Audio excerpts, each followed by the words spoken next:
I pledge allegiance to the flag of the United States of America and to the republic for which it stands, one nation, under God, indivisible, with liberty and justice for all.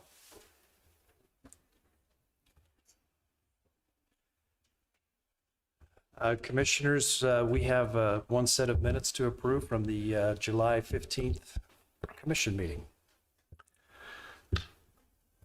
I don't have anything. I don't have any questions either. I make a motion, we approve the minutes. I'll second that. Motion and a second. All in favor? Aye. Motion passes. I'd like to take a minute here and provide an update on some news that we've got today. Commissioners, if you'd like to talk at this point, maybe update the public. I'll take a minute. So we've been working with a company that we've been under a non-disclosure agreement with for a couple of years. And they had a meeting with us this morning and notified us that their project costs are going too high.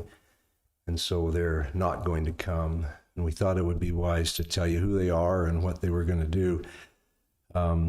This is a project that Georgia Pacific was going to build a waterboard, not a waterboard, but a wallboard factory here on the property the county owns. And it was a large project, $600 million facility that would employ 160 people. They had a source of material in Emery County where the gypsum would be mined and brought here on trucks and run through a facility that would make several different kinds of sheetrock or wallboard. They had to have rail service. They would load 6 train cars a day with this product that would be shipped all over the West. And one of the reasons that we were under a non-disclosure agreement with them was that this facility would close 2 facilities in California, and they did not want for employees at those 2 facilities to hear about this prematurely. And so this is a good reason why they've not brought it up. But that so that's a disappointment. It also will open up some other possibilities for the property, and there are others who have interest in it. Not sure what else to add. This is the project too that would have utilized what we call a water reuse project, where they would add 1 level of treatment to the sewer water that's running through the valley and is treated in Wellington and then ends up going into the river. That water could have been captured and treated one more time to a higher level of cleanliness and then pumped over to this facility.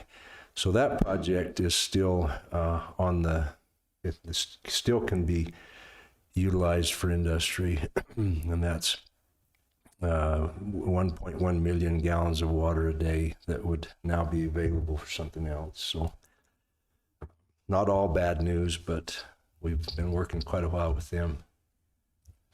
And like you said too, this would have affected both Carbon and Emery. The gypsum mine that they were looking at was down close to I-70. They were going to mine there, truck it here, process and ship out, as Commissioner Jensen said.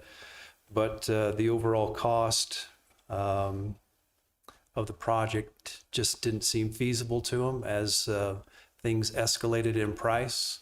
That basically turned them away from making this a viable project. So it was a lot of time and effort put in by a lot of different people, not only us, but many others in the community. So it is disappointing, but along the way we have learned a lot as well, and see other value and other opportunities coming to the industrial park. I agree. And one other thing to note is that they're 18 other companies that we're still working with. But these were the most ethical and would have been a great job in a new, great industry that we needed in the area. Would have filled different types of jobs than what is already being used. We'll go ahead and move on with our agenda then. Item number 2 is Employee of the Month. Kellie Payne. Good afternoon, Commissioners. Our Employee of the Month is Tristan Thomas. He works in our attorney's office. He has been employed since April of 2020. I wasn't the one who nominated him, so I'm going to invite Tristan up as well as Janelle. And I'm going to apologize because I ordered your plaque, but then I forgot to let them know that we canceled and needed a new one, so sorry. It will get here.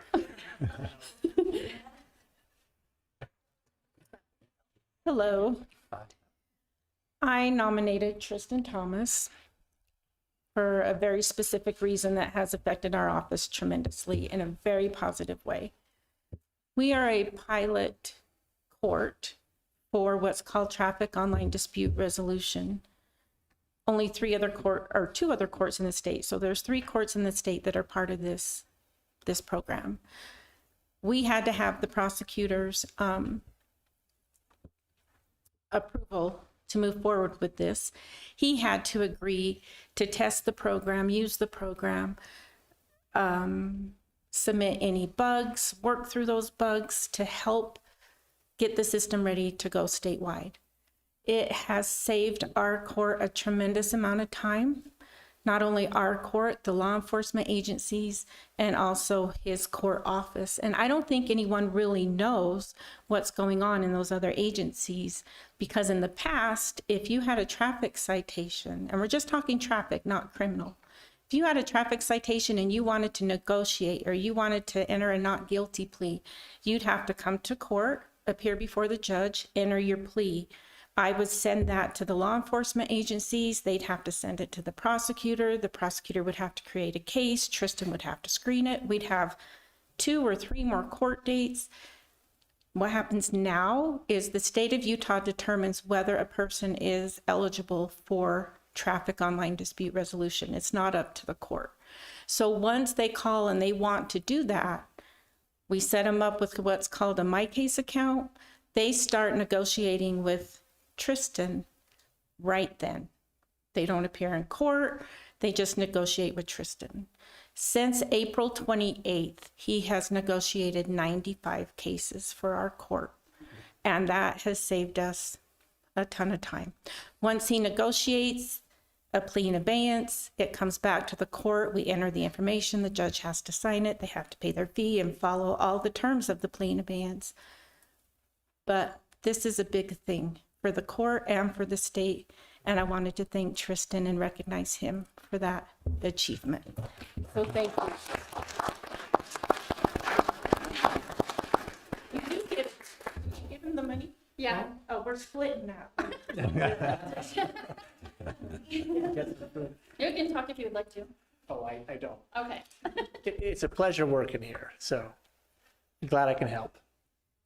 Thanks, Tristan. Thank you.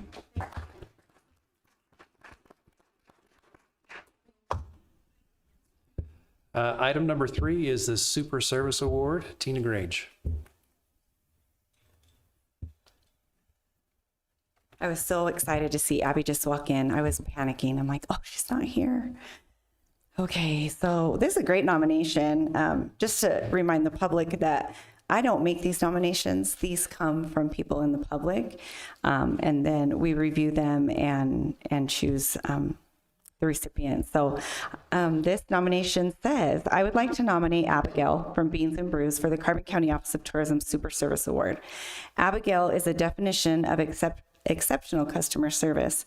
From the moment you walk through the door, she greets everyone with a genuine smile and makes you feel like more than just another customer. She has taken the time to get to know so many of her regular customers by name. I'm one of them, by the way. And it's clear she truly enjoys making people's day a little brighter. What makes Abigail stand out is the personal touch she brings to every interaction. She knows our orders so well that many mornings our drinks are already being prepared before we even have the chance to order them. It's a small gesture that leaves a huge impression and makes every visit feel special. Her kindness, positive attitude, and dedication to creating a welcoming environment are exactly what great customer service is all about. Whether you're a first-time visitor to Carbon County or someone she sees every day, Abigail treats everyone with warmth, respect, and genuine care. Employees like Abigail are a tremendous asset, not only to Beans and Brews, but to our entire community. She represents Carbon County with professionalism, friendliness, and hospitality, making visitors and locals alike feel welcome. She's truly deserving of this Super Service Award.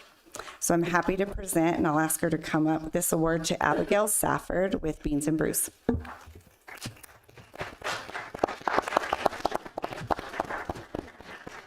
Yeah, Daddy. Here's your certificate, and I got you some gift certificates. And you're welcome to say anything if you would like.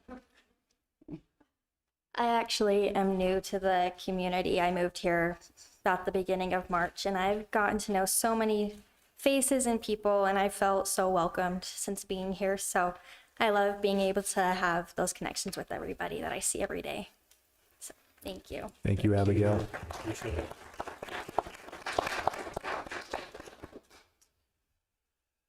Item number 4 is open sealed bids for the heavy haul transport trailer. Daniel Luke in the road department. We have 7 bids. Okay.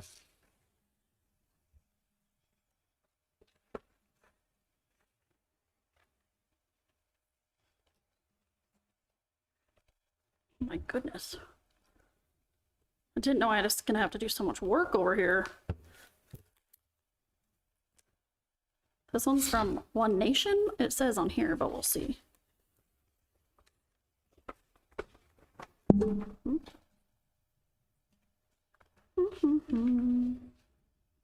Yeah, One Nation Distribution, LLC. It's for a Rogers brand heavy hauled transport trailer per specifications, $198,898. It looks like just a copy of that.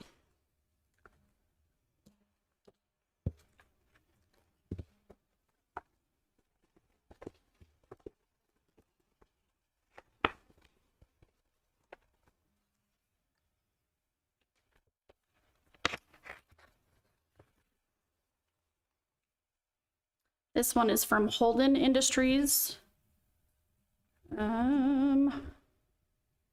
This one has a lot of information. It's a Holden HPF 60. The price is $159,219. They also sent pictures.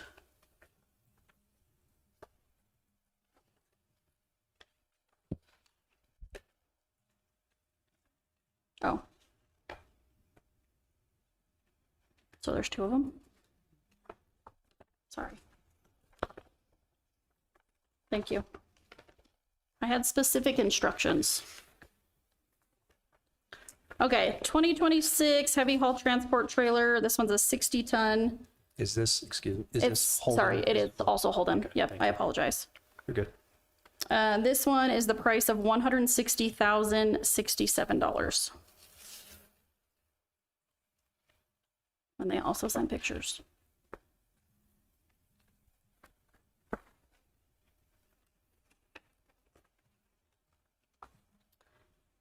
This is from Globe Trailers. There's so much information.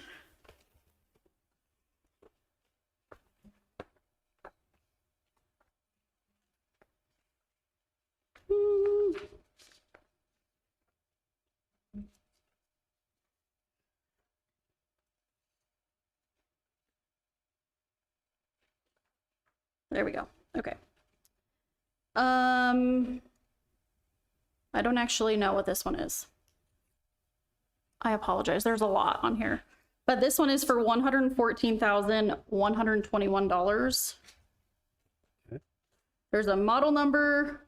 It just has an NGB detachable neck on there, but there's a lot of information.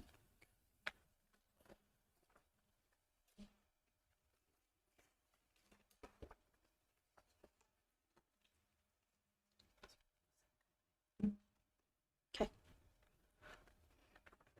We have 2 from Diesel Depot.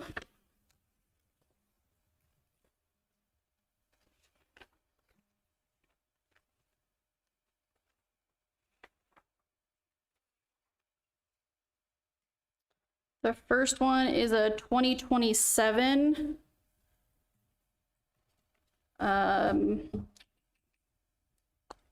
It looks like it's $187,847.83.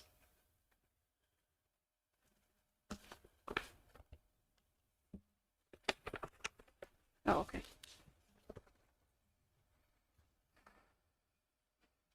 This one.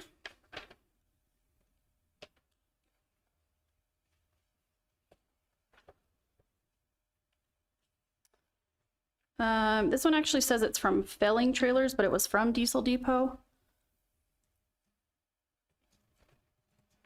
$123,806.51.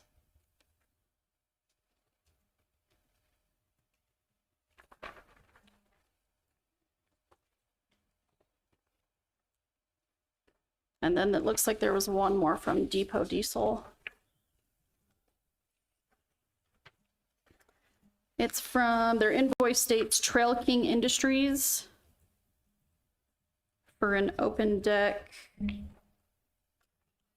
They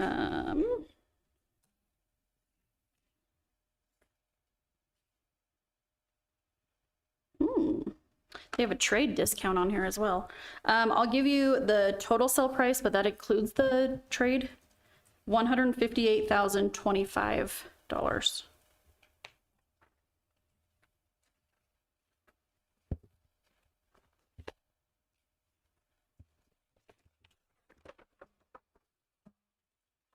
The last one is from Wheeler Cat for a 2026 Trail King model. Sorry, it's a 2027.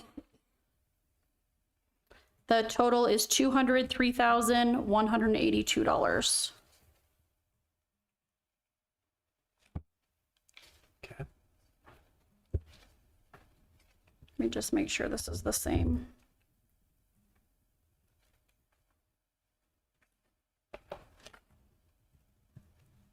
Nope. They also have another one in here from Wheeler. It's in the same. Okay. It's for a TK 120 HDG Advantage. And that total is $203,182. Okay. Got them all submitted? We're all good? Okay. Commissioners, we have 9 bids. How would you like to move forward? I'd like to make a motion that we have Commissioner Jensen and Daniel Luke review these, acknowledge the bids that have been come in, and pick the best fit for the county. I'll second And that. second, all in favor? Aye. Motion passes. Item number 5 is consideration and possible approval of a proclamation by the County Commissioners of Carbon County, Utah, proclaiming September 2026 Suicide Prevention and Awareness Month. Come on up. Yeah, Amanda McIntosh. I'm really, really going to disappoint you because I do not have an elaborate speech prepared. All I will say is September is right around the corner. It's Suicide Prevention and Awareness Month. And a lot of people ask, why proclamations? Why is that so important? And in our communities where it's still so stigmatized to talk about mental health and to talk about suicide and the things that we can do as a community as a whole to prevent it, and working in the postvention to make sure that our families who have been affected by mental health also have those prevention protective factors wrapped around them. This is my simple gesture to the community to remind those that are in mental health crisis, who have survived a mental health crisis or have lost somebody to suicide, that they are not alone, that there is a community here within a community, and that we are working our butt off day in and day out to make sure that Carbon, Emery, and Grand County is not left behind by way of research, educational opportunities, and ways that we can keep our families safe, such as means restriction with gun locks, gun safes, biometric handgun safes, and medication lock bags and lock boxes, but also by putting out in the community activities and events that help bring the community together. I was noticing as I was sitting there that Carbon County, Utah's little logo says strength and diversity, and diversity is great, but diversity also includes recognizing those people that are different and living as a survivor of suicide loss or as an attempt survivor. That is a different kind of culture that needs to be wrapped in arms and surrounded by hope and resources and love. And so this proclamation is my promise to the community that we are working tirelessly and endlessly to make sure that no other family loses a loved one to suicide. It's a lofty goal, but it's something simple that we can start right here in our commissioner's chamber. I lied. I did have something prepared. Pretty good for off the top of your head. Thank you. So I don't know if you would like to read the proclamation or if you would like me to read the proclamation. I'm prepared to do either. Me?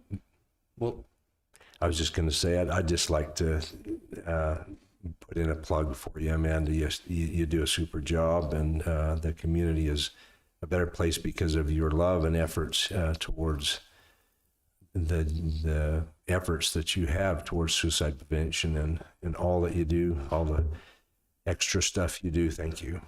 I appreciate that. Don't make me cry. And I don't know if the commissioners heard or not, but we had quite the snafu this last month.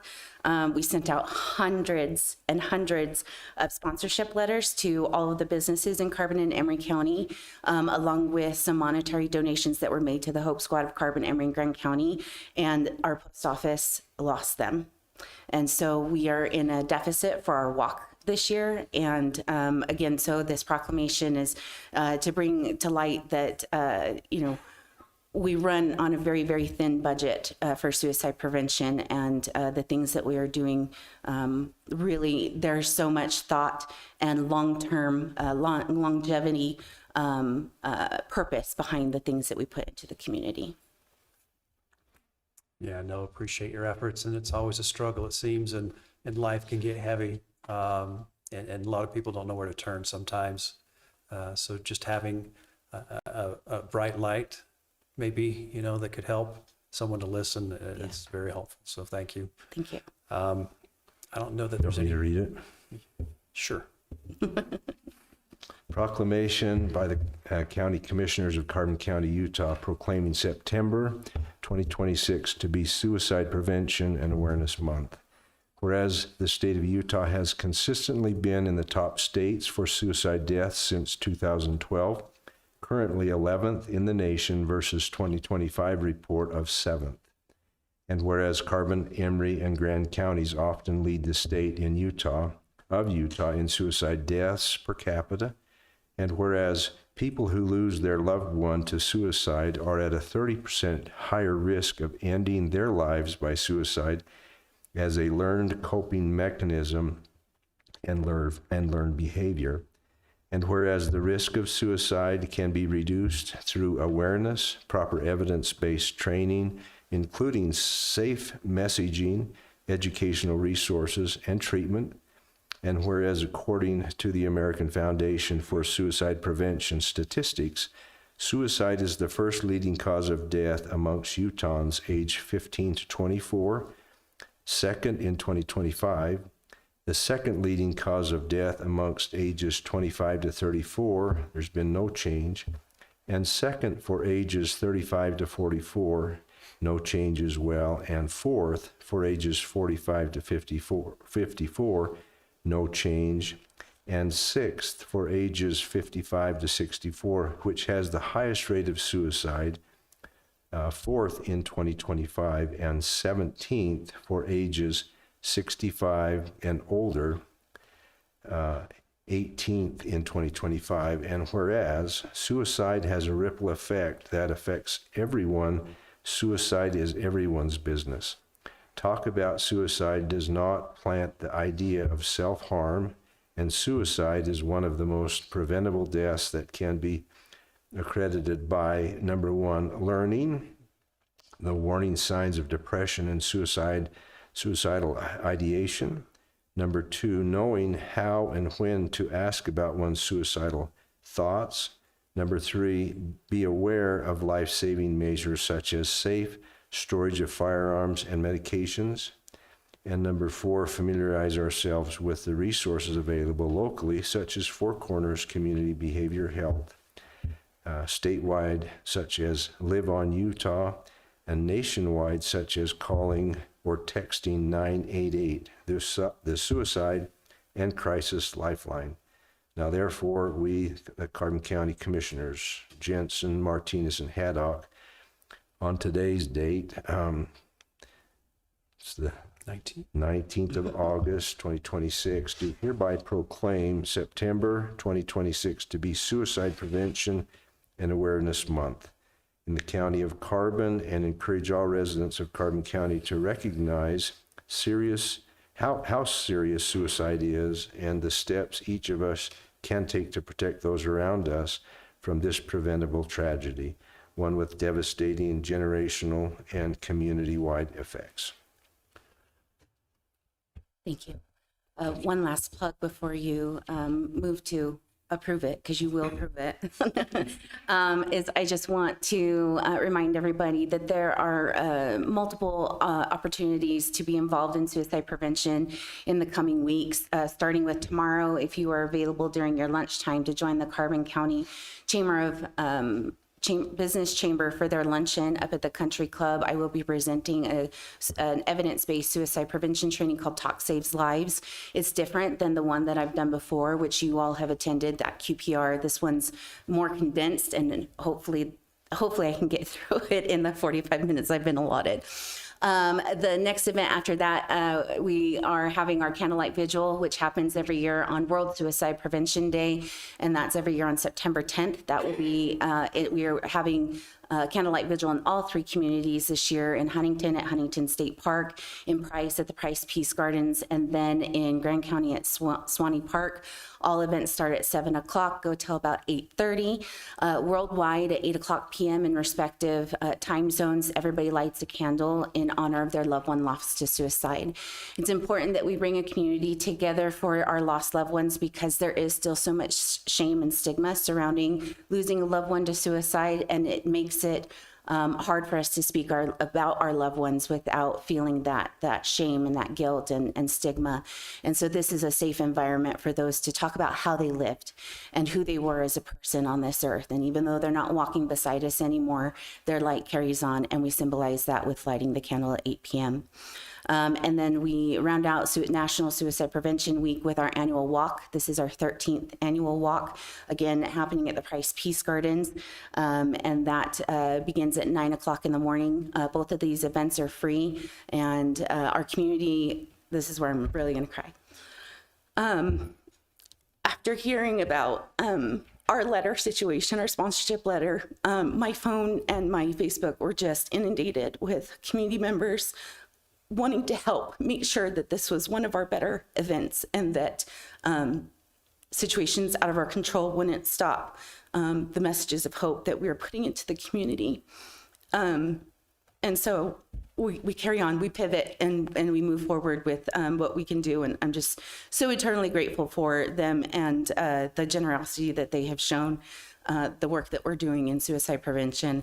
And if you can't make it to the Price one, we also have a walk happening. It's the second annual Moab Walk. So that's taking place on Saturday, September 26th. It's an evening walk at the high school, and that one begins at 5 o'clock. So please come, join one, come all, and enjoy in the festivities. Thank you, Ben. Appreciate that. Consideration and possible approval. I'll make the motion that we approve this proclamation by the County Commissioners of Carbon County, Utah, proclaiming September 26th or 2026 Suicide Prevention and Awareness Month. And I'll second it with a thank you again, Amanda, for all that you do. I know we work together on a lot of boards, and you've been a great advocate, and we know the pain that you carry. Thank you. This has touched you, and suicide has touched all of us in our community. And I'm Absolutely. grateful for your service. Thank you. We have a motion and a second. All in favor? Aye. Aye. Motion passes. Thank you, gentlemen. Thank you. Item number 6 is consideration and possible approval of a donation to Opioid and Substance Use Coalition's A Light to Remember event. Ashley? No, She's not here, so maybe I can jump in on this one. Our funds have been committed to Four Corners and to the health department, and so there's been a offer made to pay for that a different way other than county funds. So I would make the motion that we not approve the request for the Opioid and Substance Use Coalition A Light to Remember event. And I'll second that with just reemphasizing that the funding's being provided in another way. So we're not making sure they don't have funding. They'll be taken care of. So we have a motion. Second. Good second. All in favor? Aye. Motion passes. And I do want to say thank you to the person that's going to help make that happen. Yes. Item number 7 is consideration and possible approval of donating parcel 1A-1377-0000 to Helper City to create an all-wheels park. Mayor Lenise Peterman.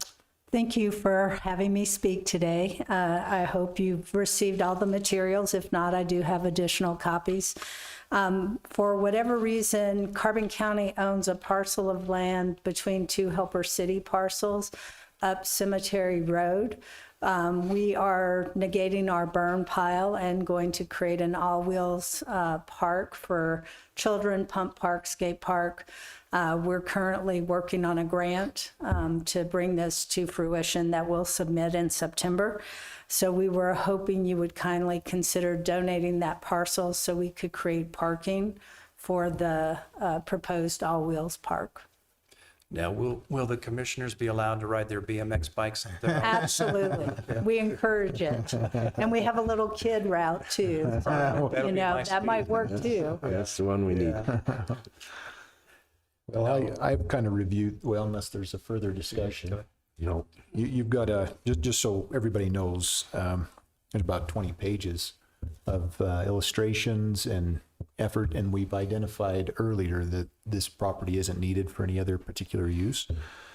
So knowing that, I just wanted to make a motion that we donate the parcel number 1A-1377-0000 to Helper City to create an all-wheels park.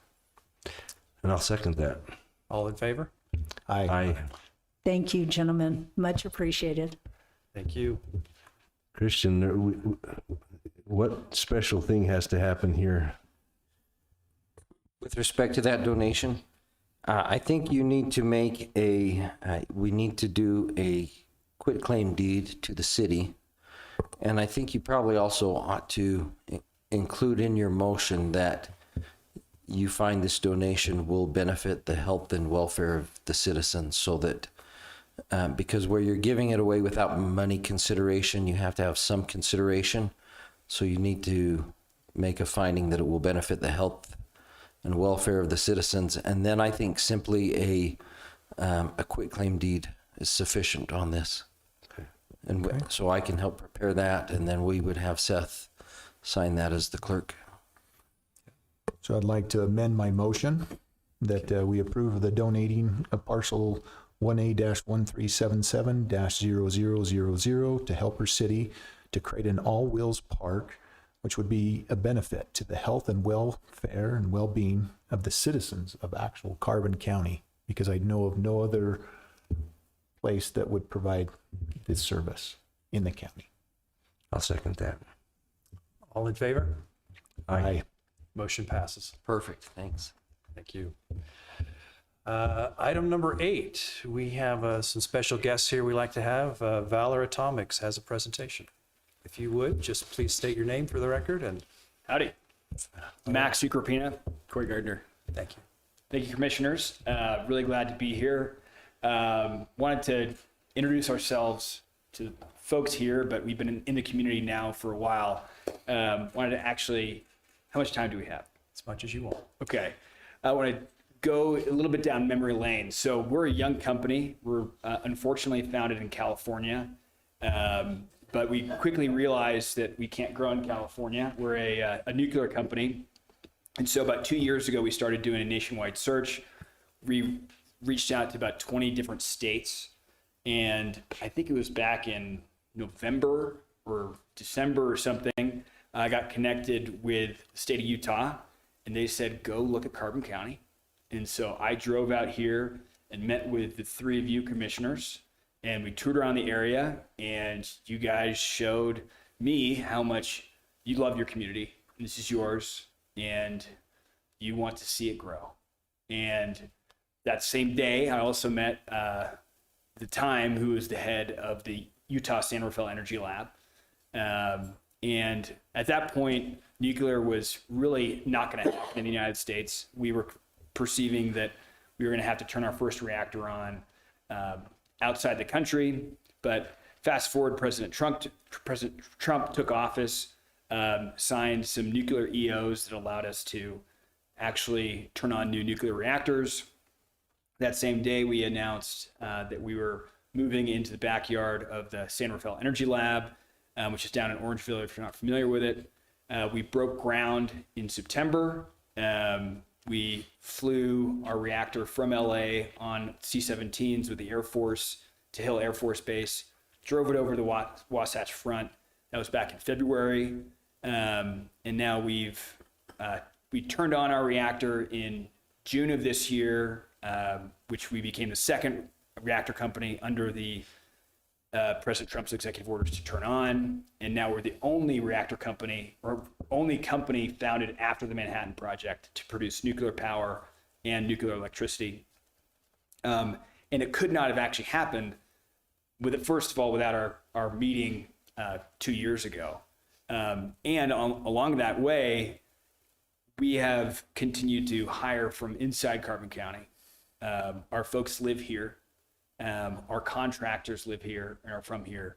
And so we just wanted to first thank the commission and the people here that we are so glad to not be just in the community, but to be of the community here. And yes, our center is in Orangeville at the lab, but we found such success here and such a warm welcome that frankly we don't want to move. And so we are, if you're unfamiliar with nuclear, our reactor is a high temperature gas reactor. It's the one in Orangeville is about the size of a shipping container. If you haven't seen it yet, come down and see it. We give tours. I don't know how many people went through it today, about 30. But it's a high pressure vessel of steel with graphite inside and a nuclear fuel. It's what's called walk-away safe. Compared to the normal reactors you're used to, it's called light water reactor. That uses a bunch of water. Ours has no water in the system. It uses helium to cool it. We like to call it a very dumb and boring reactor, which also makes it inherently walk-away safe. So if you pull the plug, the operators who live in Price go on vacation, nothing is going to happen to it. So it cools itself down. It's quite amazing piece of technology. And we couldn't have done it without this community. And so as we grow, we're going to continue to grow on the site, but we're now extending our footprint, if you will, of manufacturing operations and, Lord willing, generation as well. And we're looking within Emery County as well as Carbon County. And so we don't know exactly what that's going to look like, but we need to make more concrete. We need security. We need operations and manufacturing, and we don't want to go back to California and grow there. So We've had enough. But so that's really why we're here, is we wanted to make sure that the community knows who we are as we continue to grow and seek this out. So wanted to thank you for the commission for being our first line of welcome into the state, and it clearly worked. So thank you, commissioners, and also thank you to the entire community that's welcomed us and allowed us to grow. So we knew that this was, Castle Country is all about energy. We love coal, and that footprint and legacy of coal has allowed a lot of the transfer of jobs. Our first hire was from Hunter Power Plant. Jess is now running our entire Utah operations, and we've continued to hire from all over the area, and we'd like to continue to do so. So we're very, very happy where we are. So that's our little presentation on it. Yep, no, that's good. Thank you to the community for letting us be here. We're happy to be here. We want to stay. We want to bring energy back to Carbon. And I think to step back is like also for some people that aren't, when they hear about nuclear, again, they think of these big power plants that require a bunch of water. Our system requires essentially little to no water. There's no moving water in the system. It's all helium cooled. And even the people we're working with, like NVIDIA, if they work with us, they have to work with as close to a waterless system as possible. If we want to stay in Utah, like if we needed a bunch of water and we were water hungry, we would have gone somewhere else. And so we know that's a big issue for the community. And so instead of shying away from it, we've come out face first into that. Well, and I think one interesting point to note was water is actually causes a lot of other problems when you do use it as a cooling agent, which was the Chernobyl situation, was because it was the expansion.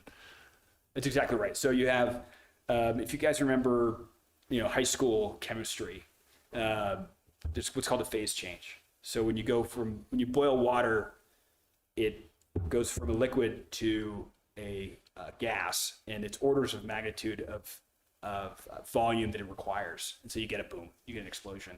We just don't have that in the system, which makes it extremely safe and use a lot less water. And the use of graphite, maybe you can describe just. Yeah, we use graphite. It's called a graphite moderated. So the same graphite that's on the tip of your pencil that surrounds our fuel and is in the entirety of the vessel. And basically, it starts to shut down the actual fission the hotter it gets. So we have control rods in the system which controls the fission, but even without the rods, the graphite will self-moderate the system if it gets too hot, so it can't actually. It's quite amazing. Again, we talk about it's like a boring system. Therefore, we need fewer points of failure or fewer safety pieces. And so there's fewer points of failure, which allow us to have lower operations, safer envelope. If you come down to our site, you'll see it like our safety perimeter is less than the building itself, which is quite great. So, yeah, thanks for bringing that up, Commissioner. It is exciting to see nuclear in this community, being born and raised here. Obviously, the coal mining for 140 years was the main thing. Back in the 90s, gas came along. Just in this decade, we've seen solar, and coal's gone away. So if you would have told me back, 40 years ago when I was in high school and said, hey, there's going to be nuclear in Carbon County, I would have not bet on that.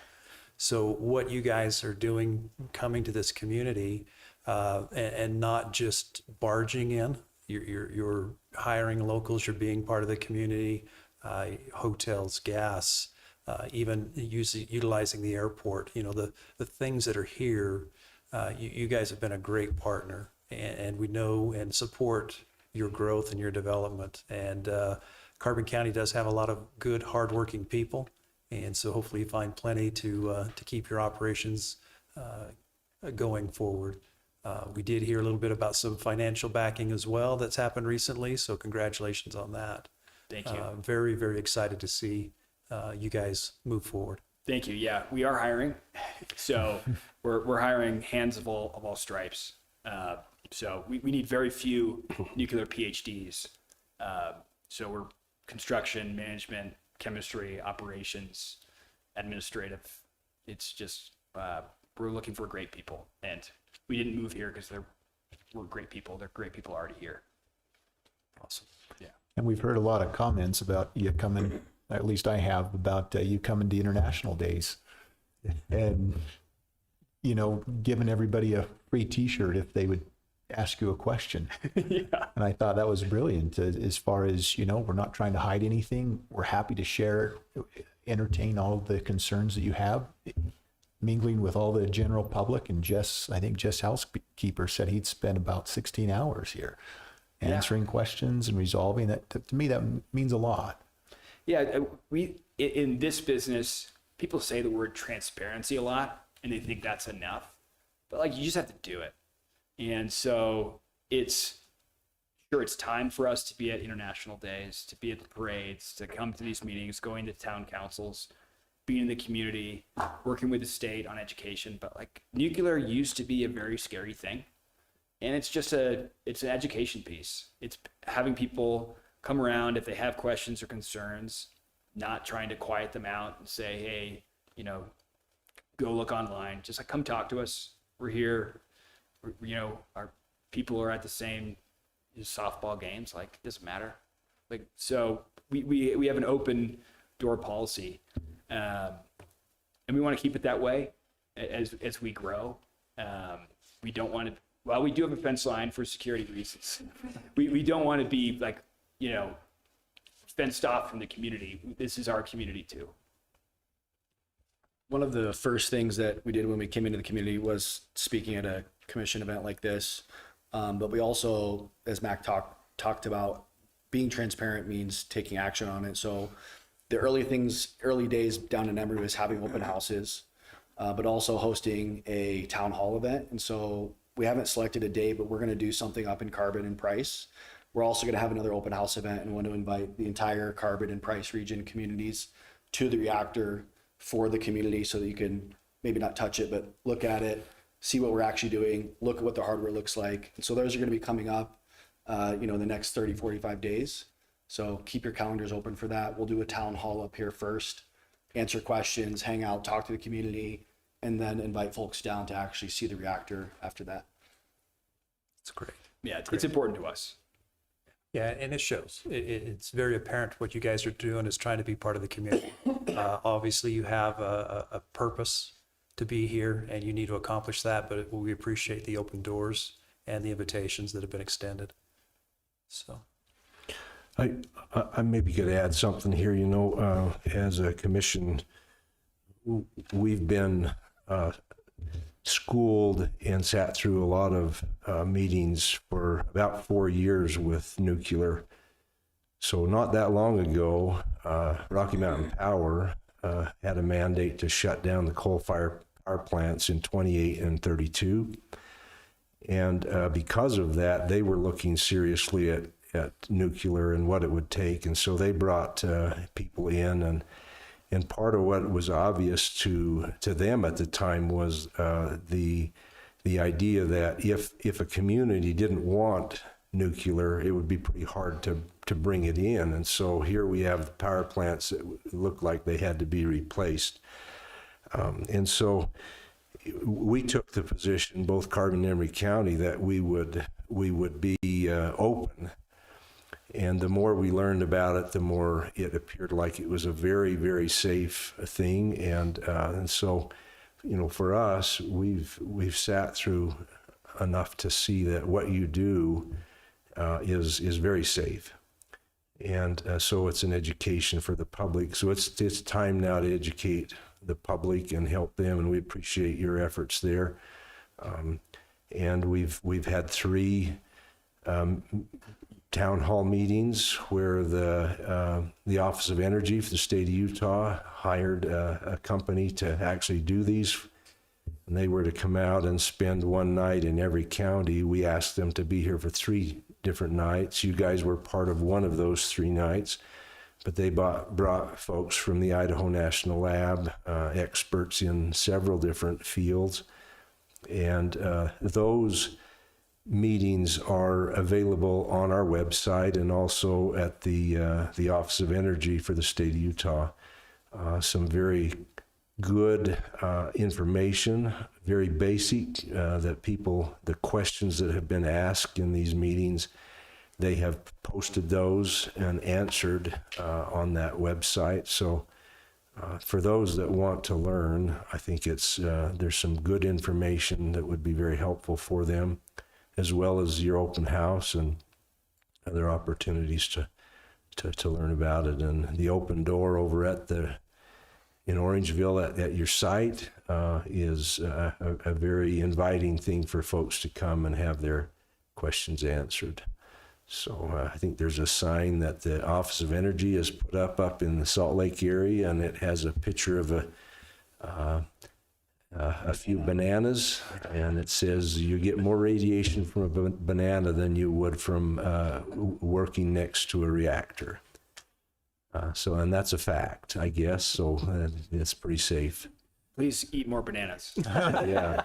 Yeah, they're fine too.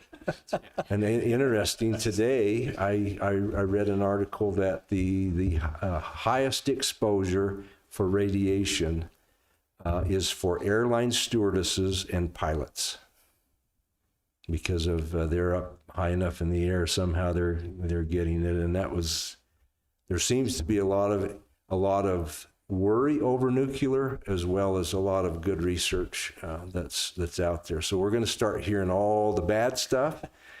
We have, and I hope that people will be wise and look at the value of having you folks here.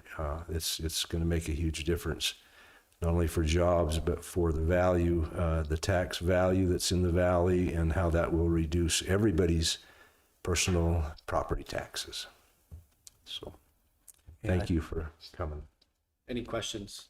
I was just going to say, I think the reason that people are afraid of nuclear is that other bad part of California. They put out those 2-hour movies and scare everybody. So, but again, just really appreciate what you guys are doing and being part of the community. It really means a lot. So, one other thing that really was a standout is a presentation by slipped my mind. He was the director over at the research center. Now he's up with the state. Jeremy Pearson. So he did a presentation at one of the 3 events we had, and he showed where uranium is mined in the United States, where it's shipped for different parts of the refining and the processing of that uranium. And then as it moves all over across the United States. And so when you think about this stuff being transported, and we're all worried about the transportation of it, there has never been an accident where there was a problem with the materials being transported. 0. And so it's probably already coming through Carbon County. No, he said it is. It's already on the road, so. It's true. So, some of our worry over, what do you do with the spent fuel and things like that? There are so many layers of regulation with the Nuclear Regulatory Commission that it's just extremely safe. So, anyway, thank you. Perfect. Thank you. Thank you for your foresight in saying being open to nuclear 4 years ago. thank you for coming. Thank you, gentlemen. Thank you, guys. Thank you both. Yeah. Little clap, huh? Yeah, give him a hand. Thank you, Valor.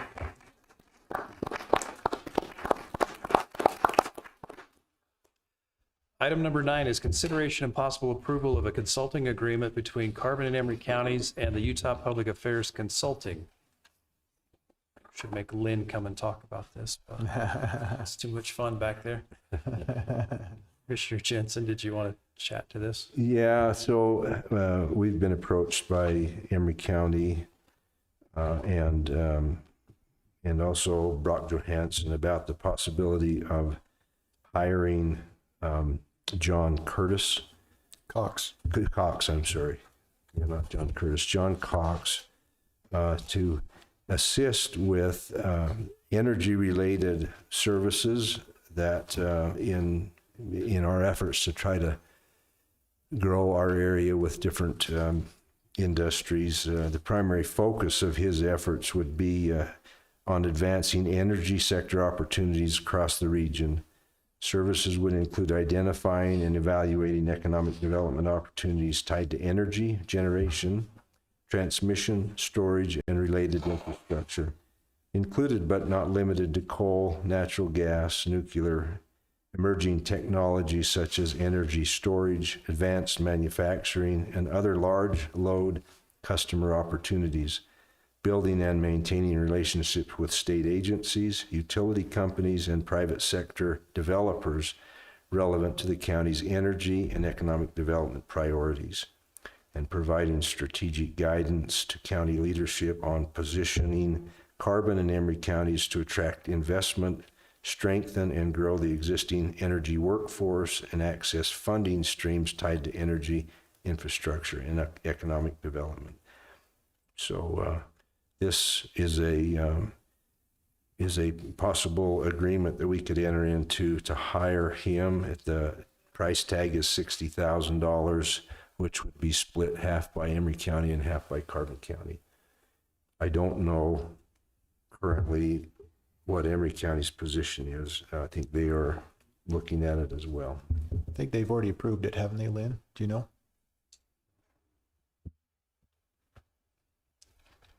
Okay. So it's there is some potential help that can come from these folks who have a broader reach than we do here as Shani is our economic development director. Sometimes there's folks out there trying to search, like Valor mentioned, they hooked up with the state and the state sent them this way. Sometimes those are the kind of connections that get somebody to look and come so we can begin working with them. It's hard to know if this one would work or not.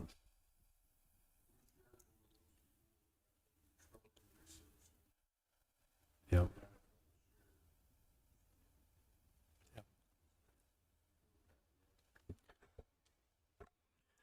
I would like to make a motion, if that's okay, to approve the consulting agreement between Carbon and Emery counties and Utah Public Affairs Consulting, contingent upon their approval. Emery's. Yeah, I'll second that. All in favor? I might mention that Shani has in her budget some money that is not going to be used for the ones that we've been using. So she thought she had enough to cover it. So Shani, in the economic development, we've had some consultants before and not going to continue to use, so she has some extra funds that'll cover this. It's a reduced amount that we're using them. We've gone from a straight yearly fee now to an hourly, and don't think that we'll have to spend the full amount that she's budgeted for that. So Okay. she thinks there's enough there. We have a motion and a second. All in favor? Aye. Motion passes. Item number 10 is review and possible approval of the fiscal year 2027 predator control contract with the Department of Agriculture and Food. Let me take that one again. This is for a cooperative effort between the Utah Department of Agriculture and Food, who enters into this agreement annually with the county to hire individuals that help with the predator control. So our stockmen who have problems with coyotes and mountain lions or whatever else causes problems, they work with the Division of Wildlife to manage the numbers, and so the total amount for the contract is $8,400, which half of that is paid for by the Department of Agriculture and half by the county. And as we send those dollars into the Department of Agriculture, then they hire that effort out.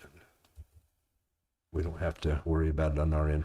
Very helpful for our stockmen in the county. Appreciate that explanation.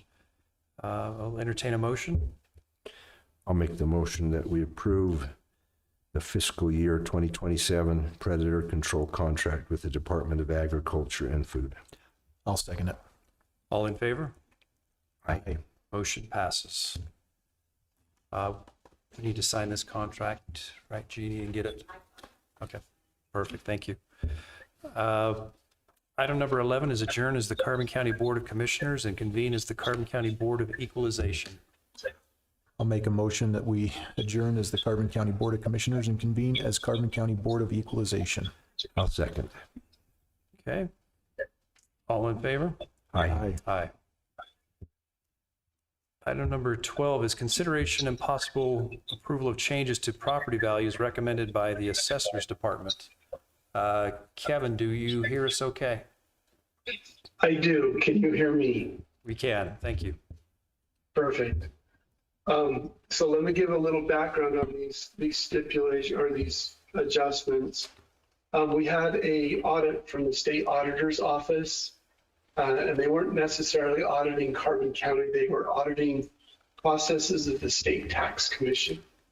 As part of that audit, they looked at some of our properties that were commercial, that were receiving the residential exemption.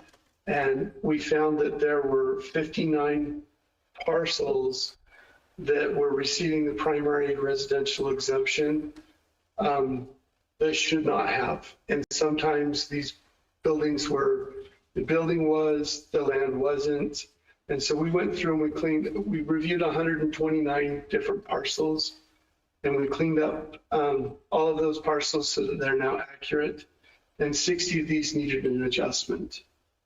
There was, along with not that audit, but we also had one individual request that their property be removed from primary residential and put as secondary.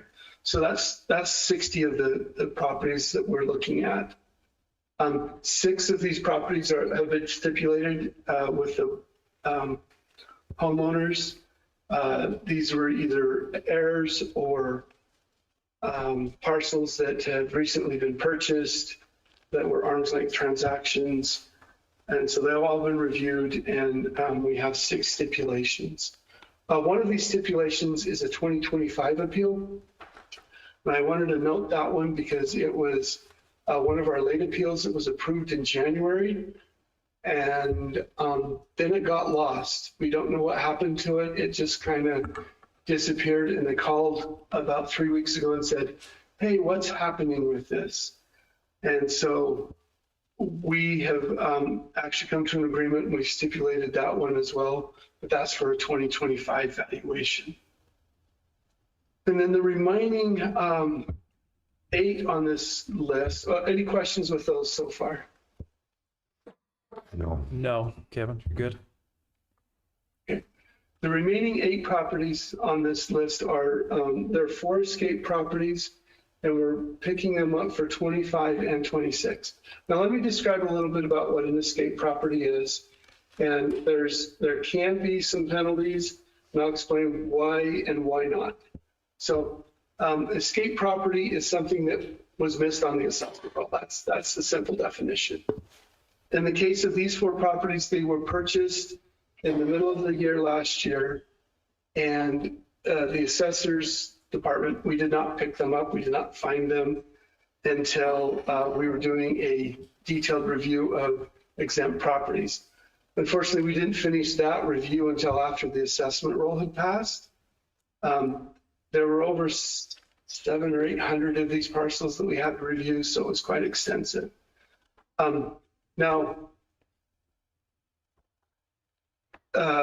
So there is, if a property is willfully disclosed from the assessor's view, then there are penalties associated with that. The penalties are 100% of the taxes that are charged. We do not feel that these properties were willfully disclosed in any manner. It was simply an error from the assessors the auditor's department, the recorder's department. We're developing better systems of communication so that we can catch these earlier in the future.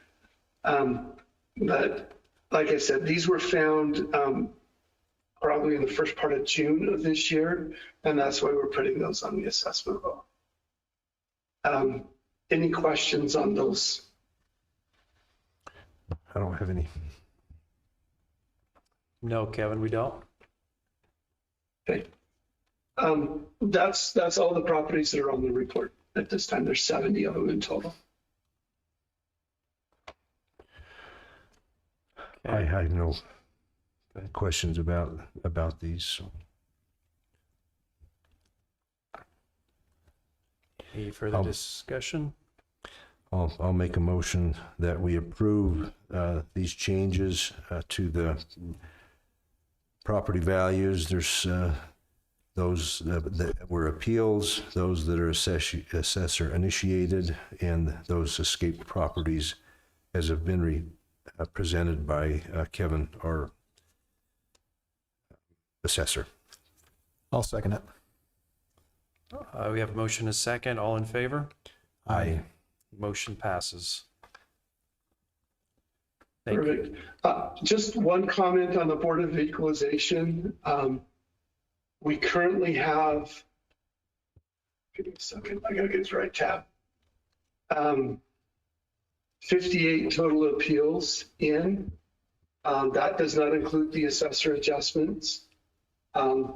We are down about half from what we were last year at the same time, and we're currently working through those. As we get through them, we've got a 60-day window to get these appeals worked and done, and we're tracking that this year. So we've got about 8 that are approaching almost 20 days. So we're going to hopefully get those worked in the next week and get them to your next commission meeting. But that's where we're at so far as appeals go. Well, Kevin, we appreciate your efforts on that. Your office has been working hard and appreciate getting these records cleaned up. One question, Kevin, can you give us the date when the appeals have to be turned into the county clerk? So the final date for appeals to be submitted this year is September 15th. And it's at 5 p.m. when the clerk's office closes.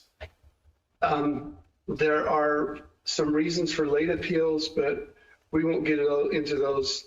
But if you feel like the value of your property is inaccurate, please file an appeal. We're happy to take a look at it. We're requiring you that you fill out the appropriate information. So not me, but the auditor. And you need to fill out an application. As part of that application, we need to know what the property is that you're appealing, the current value that it's at, your estimated value, and then we need documentation to support what your estimated value is. And then we need you to sign the application. So as long as we have those 6 things, then the application's approved. We are dismissing properties that don't come in with those. I shouldn't say we, it's the auditor's office that is dismissing those. And so far we have dismissed 6 that didn't come in with the required documentation. This does not end their appeal rights. When it's dismissed, these are not brought to the Board of Equalization because they're dismissed because of a lack of a valid application. Okay, and when that happens, they still have the right to appeal until September 15th. They are receiving a letter with a 10-day notice to provide the information. If the information is not provided, then they are being dismissed. If we find factual errors in any of these, we will look, we're not just dismissing and saying, oh, missed that one. We're still looking at them, but we're not doing full appraisals in that until we get all of the required documentation, because we can't. Until that application is valid and filed, we at the assessor's office do not have a right to go in and change the value or recommend a change to value because there's not a valid appeal file. So once it's dismissed, they can still file another appeal, and they can file it until September 15th. But the same rules are required. If you didn't provide documentation before, which is the reason most of these are being dismissed, then it will still be dismissed. So there's not a workaround, just reapplying. So please provide the information that's required. Thank you for that explanation, Kevin. Appreciate that. Could I add one more thing? I think the efforts from the assessor's office and from us as commissioners to try and ensure that the values of properties in the county are accurate has been exhaustive. And that they've been double and triple checked, and there are mistakes, but the goal that we have is to make sure that your property value is accurate and that you pay your fair share and not shift that burden to grandma down the street who won't complain. So values are becoming or are being much more accurate than we've had in the past, and we've spent a lot of money and time trying to make sure that happens. And a huge shout out to Kevin, who is an extremely good expert at this and has brought some real stability to that office. Make it fair and equitable. Yes. Yes. Good job, Kevin. Thank you. You're welcome. We are in year 2 of our models, and we're just refining them and making them better and better as we go along. So Perfect. So we had a motion, a second. we appreciate the feedback. Thanks, Kevin. We're good there, right? So We'll move on then to the last agenda item is adjourn as the Carbon County Board of Equalization and convene as the Carbon County Board of Commissioners. I'll make the motion that we adjourn as Carbon County Board of Equalization and convene as the Carbon County Board of Commissioners. I'll second that. All in favor? Aye. Aye. Motion passes. Motion to adjourn. We are adjourned. Thank you for coming out.